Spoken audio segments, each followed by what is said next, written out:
So let me preface this by saying that I am not versed in the lore of Star Trek. I'm really not. I've never been a big fan of it, and I don't think I ever will be a big fan of it. I remember the movies having that cool red matter scene, the ring scene, the scene where the doctor chick strips down. That's pretty much the extent of my knowledge on the series. I get the premise that it is a group of adventurers meant to initiate first contact with alien worlds, and they always seem to get into shenanigans by breaking the rules. So if you are a lore-obsessed Star Trek fan, I might not be the guy to talk to because all I'm going to do is criticize what I've been shown, and what I've been shown is poppycock. Right off the bat, this series got criticized, and again, I can see why. I can't actually tell if they have a seasoned crew of well-versed storytellers, or if they just recruited a bunch of people that share the same progressive ideology. At this point, I'm just sick and tired of the blatant forced diversity. By forced diversity, I mean that prior to casting, these people had an agenda and some boxes they needed to check. They needed X amount number of minorities and X amount number of women. I have no doubt in my mind that this series will consist of heavy message pushing. Be those messages about social injustice, queer ideology, or racial inequality, or just all of them. Star Trek Discovery was praised for introducing the first black woman captain and toting several LGBT characters, but the series as a whole completely falls short of anything exceptional because it focuses so heavy on the identity and the message the writers wanted to push. I don't think there is a single bit of frame in this new Star Trek where the woman to men ratio isn't like 50-50. It's kind of weird. I mean, look at this scene. Captain Pike is giving his crew a speech, and there's 1, 2, 3, 4, 5, 6, 7, 8, 9, 10, 11 women in it. In this shot, there's 3 women and 1 guy. I could show you every scene that I'm talking about, but I think it would just take too long. I just want to summarize what is wrong with this show already, and I'll be honest, most of this episode is forgettable, so if you weren't interested in it at all, you're not missing much, but I'll sum it up a little later. I've said it a bunch of times that I've been trained by modern media to notice diversity and inclusion whenever it's forced into a scene. I legitimately cannot watch any movie or television show without assuming their casting choices are biased. Now you might be thinking, hey dude, that's pretty unfair. You know, maybe they were just best fit for the role. They were just added. They weren't just added for the sake of diversity or inclusion. You know, maybe you're just being a little bit presumptuous. You're kind of being an asshole. Then allow me to present my case.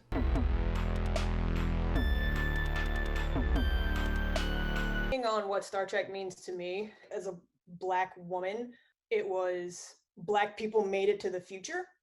And in a lot of science fiction, you don't actually see people of color in the future, especially in the 70s and 80s. And so the original series came out, it was a time of turmoil and upheaval. And we're in that now. Being a writer on the show, it's like, I saw you are here in the black characters in the future, and now I'm in the writer's room and I am here. I'm having a moment too. I'm trying not to like choke up Yeah. because my you know, I'm a son of an immigrant, you know, and my father this place in the future full of what we could become and what is the best of us. Now, I'm sure the argument could be made that I am being too picky about this, that the show's original creator, Gene Roddenberry, intended for it to showcase diversity. I won't contest this point, but I will add a bit of perspective. This show aired in 1966. Martin Luther King Jr. made his I Have a Dream speech in 1963. He was later assassinated in 1968. This show was literally made in the height of the civil rights movement, a period where African Americans were considered second-class citizens. Roddenberry had to fight to have a black woman on center stage within his show, saying that they said if you had a multiracial crew, you wouldn't get in. Well, I said, we can't do the show then, because we will never get to the 23rd century if we're not living together. Now, what Roddenberry did was undoubtedly a righteous step forward given the times, and a lot of Star Trek's episodes were on the nose about racial equality. But we are in 2022. If you genuinely think the times we enjoy now are comparable to that of the 60s, I don't even know what to tell you.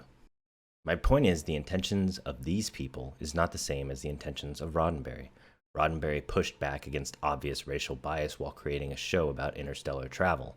These people are stuffing an imaginary bias down our throats and checking a box to fill the roster because without it, they might get accused of being non-inclusive. It is literally a PR stunt. I think if you pay a bit of attention to the latter half of this first episode, you'll see it almost entirely is motivated by the belief that one side is right and the other side is wrong, not that all people are created equal. In fact, they argue almost the polar opposite, that some people deserve better treatment than others for superficial characteristics. We can't necessarily compare trying to pioneer civil rights with saying one side of the political spectrum will cause a civil war. I mean, if you want to, you can do that, but I respectfully disagree, and I think this is a fucking abomination that pretends to be righteous.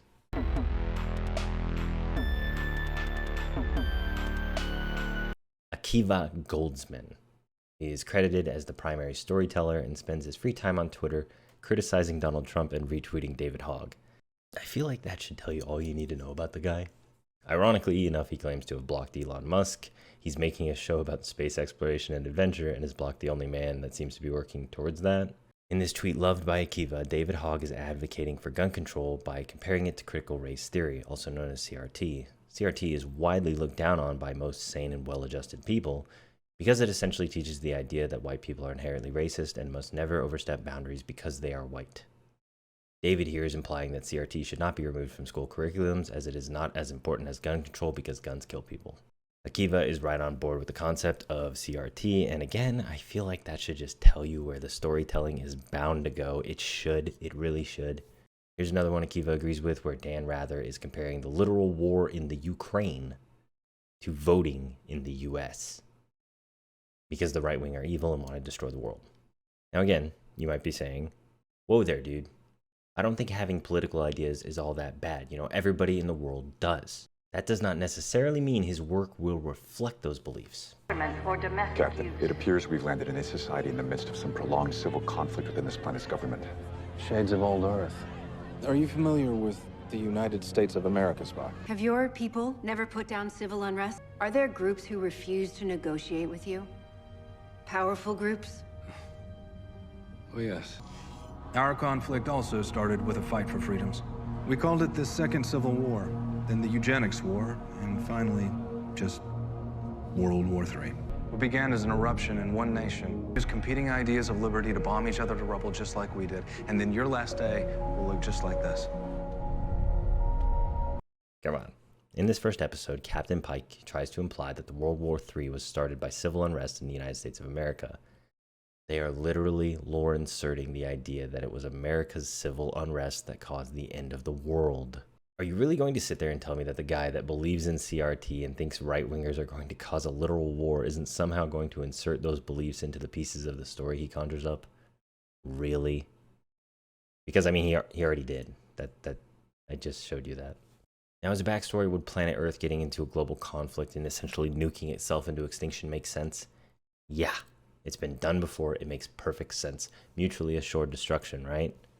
But that isn't what happens here. Here we are told almost explicitly that World War III started because the United States of America was having civil unrest, and the images shown are specifically about mask mandates, Biden literally in the sign, and riots. That has to be one of the biggest self-inserts I've ever seen. And you know the worst part of it? You know the worst part of this episode? Captain Pike here manages to guilt trip an entire planet into ceasing a lifelong conflict. He literally preaches to them after appearing between them like some divine emissary of right and wrong. Who knows why they are at war, right? What if one side eats the other side's babies? What if they burn heretics alive? How the fuck do we know the depths of which this conflict goes? But certainly Captain Pike saying, America killed my planet, check out these videos, shouldn't you guys feel bad about that and stop fighting, will actually work. It should be your goal as a producer, writer, or creator in general to slip in a message without compromising your story. Let me give you an example that might surprise you. Starship Troopers was originally meant to be a satire about a dystopian future ruled by a militaristic faction. The film opens with propaganda. It asserts the ideal that unless you participate in violence, you will not be eligible to vote. It is comparable to Nazi propaganda. The Bug Menace throws legion after legion of disposable troops, and the Federation does the same. They do not value their people, only vague threats. Even the premise of the bugs being somehow able to hurl asteroids towards Earth is propaganda. A species that has no real industry or spacefaring other than firing off spores into nearby planets has somehow hurled several meteors at Earth. There's even speculation that this was done by the Federation just to incite a war with literal bugs. If crushing your enemy beneath your boot could be spelled out, this is it. This film specifically encompassed the dangers of a totalitarian government, but packaged it as a unique, over-the-top science fiction adventure. On the opposite side of the spectrum, you have the first episode of this, which explicitly tells me it is the right-wingers who are to blame for all future conflicts, including the end of the world. Regardless of my political beliefs, this is just bad fucking writing. It also showcases equality between men and women. Not only are men and women on the same football team, but a woman is the captain of the football team. Men and women also serve alongside each other in the Federation to an equal degree. To reiterate, Starship Troopers is a satire about the right wing ruling the world and transforming it into a dystopia.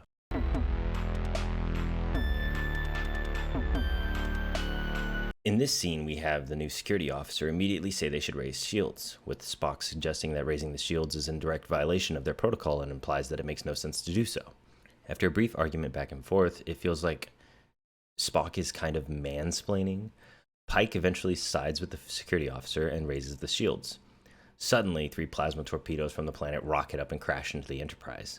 It is mentioned by one of our brave pilots that had their shields not been up, things could have been a lot worse. This scene really came off as a believe women moment. Plasma torpedoes. 3 direct hits. Damage assessment. Minimal, but if we hadn't had our shields up. Good call, number 1. It is supposed to tell me, the viewer, 2 things. That this chick should never have been doubted because she knows something no one else knew, and Spock makes mistakes. It is a device used to lower one character and raise another, obviously raising the one we aren't familiar with, or at least me, I'm not familiar with who this chick is. Not only was it weird that this seemingly underdeveloped planet shot plasma torpedoes from the ground to orbit in like 2 seconds, even though they're in the 21st century tech, but it is also odd how they left this other ship just floating in their orbit and never bothered to destroy it. But again, the primary focus is pretty much that this chick made the correct call, but it felt more like she had information that everyone else lacked. Spock is supposed to be their residential genius, Pike is supposed to be their militant mind. They have all these active scanners and beeping things scanning the planet for stuff, and they can't detect that there's something coming towards them. I just don't understand. In this next scene, we see the security officer, Spock, and Pike all preparing to have their genetics completely altered in order to blend in with the alien life. The medical lady is telling him that this will be extremely painful, so she administers a painkiller first and then the actual injection that causes the mutation. The security officer is the only one that denies the painkiller, saying something edgy like, "People survive things." Which I get. Later in the episode, they give reasoning to her not liking being sedated, but it just came off as her showing up everyone else. In fact, later in the episode, Spock is complaining about the excruciating pain he is experiencing, and eventually breaks his stoic disposition to scream bloody murder. Captain, the pain, it is unbearable. Spock? Of course, our strong security officer has no such weaknesses. Presumably both experience the same amount of pain, yet her reaction is just a slight twitch. And then there's also this riveting combat scene. Just absolutely beautiful. I mean, look at it. Wow.